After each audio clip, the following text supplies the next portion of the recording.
You know how people take small differences of opinion way more seriously on the internet than they do in meat space? I think part of the reason for that is physics. I want you to imagine a scenario where you're having a conversation in a group and somebody says something to you that you find fairly objectionable. We're aiming for like medium objectionableness here. So not like the kind of person you are is fundamentally bad, or like my favorite color is a color you don't like. Something like anyone who likes blurba from your shows has bad taste, or I prepared this cultural dish with an ingredient you think doesn't belong in it. Now imagine responding to that by leaving the conversation. In meat space, that could entail any number of things, including like going up a flight of stairs, not finishing a meal, having to drive or find a cab. In cyberspace, that could entail closing a window.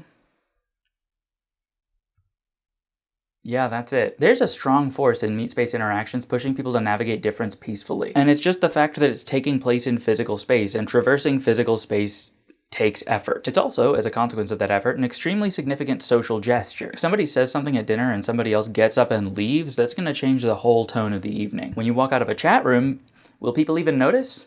Probably not, right? It's much easier to do, and it's much less disruptive, so it's much less impactful. And why shouldn't it be easy and painless to leave a chat? Who would look at the pain in the ass it is to traverse dimensional space in order to leave a social situation and think that's not a bug, it's a feature? And to be clear, this is not meat space good, cyberspace bad. There are obviously many ways in which being able to move into and out of communication without substantial friction is a good thing. What I'm saying is when we build online communities, there are questions about how the space works that we should be asking consciously. And they're questions that no human in history prior to the last few decades has had to ask. Should we make passive presence felt here? How? What needs to be announced here that would be passively communicated in meat space? How do we add friction to the process of raising the stakes in a conflict? Let me know what you think.